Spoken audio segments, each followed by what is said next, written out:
Hello friend and welcome back to my channel, Blue Nose Trading. My name is Tori Solis and today I'm going to be testing Storm Gray from the Mayco Colors Stoneware collection. I'll be testing this glaze on 7 different clay body test tiles as well as on a textured white stoneware mug. This is a cone 6 glaze that's listed as lead-free, non-toxic, and dinnerware safe by the manufacturer. Before I open this glaze, I want to make sure it's mixed extremely well. My favorite way to mix up my glazes is with a drill and an egg beater attachment. After mixing the glaze with an egg beater attachment, it's still a pretty good idea to poke around at the bottom of the jar with a stir stick or something to make sure that there isn't any mineral material clumped up down there. Sometimes I forget this step, but it's honestly better if I don't, and it's better if you don't as well.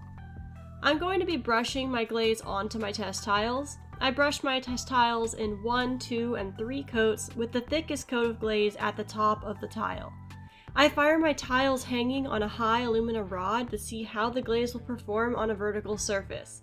In this way, I'm testing for running. With the thickest coat of glaze at the top of the tile, if it's going to run, it's going to have somewhere to go. I like to test glazes on lots of different clay bodies to get a general idea of how a glaze is going to behave on different colors and surfaces. Everyone out there is working with a different kind of clay, and maybe one of these test tiles can help you guess at what might happen for you. As always, I strongly recommend that you make your own test tiles and fire them in your own kiln. Fire your tiles exactly how you would fire your normal work. There's a lot of different factors that are going to go into how a glaze is going to turn out. The best way to see how a glaze is going to work for you in your kiln on your clay body with your application process is to do your own testing. Looking at this textured white stoneware mug, this glaze is a matte gray that favors a blue tone. In areas of thicker application, this glaze is a thicker matte white. The surface texture is a dry matte. There doesn't seem to be much interaction between the glaze and the texture on this mug. Even in areas of thicker coverage that turned white, the texture doesn't seem to break the glaze. On my white stoneware test tile, there seems to be a major step from gray to white between 1 and 2 coats, and little change with 3 coats.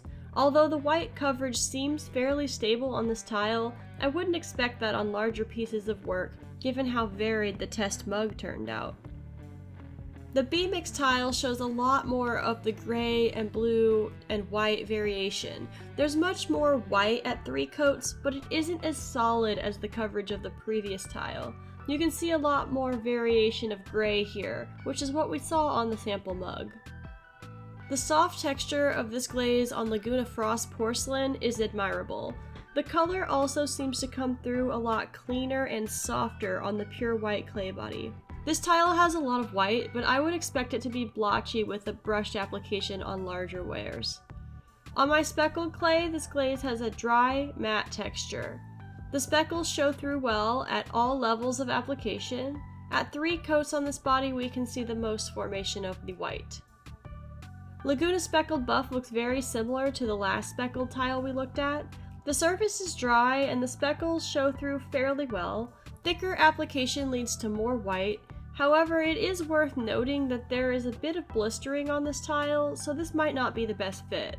Blistering showing up on a tile tends to indicate disaster when you scale it up.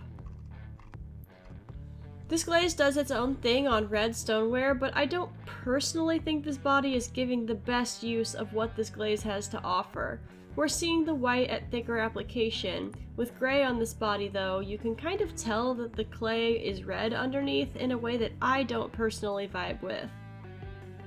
This glaze is not a great functional fit for Laguna B3, which is honestly fair because matte glazes and Laguna B3 typically don't like to hang out anyway.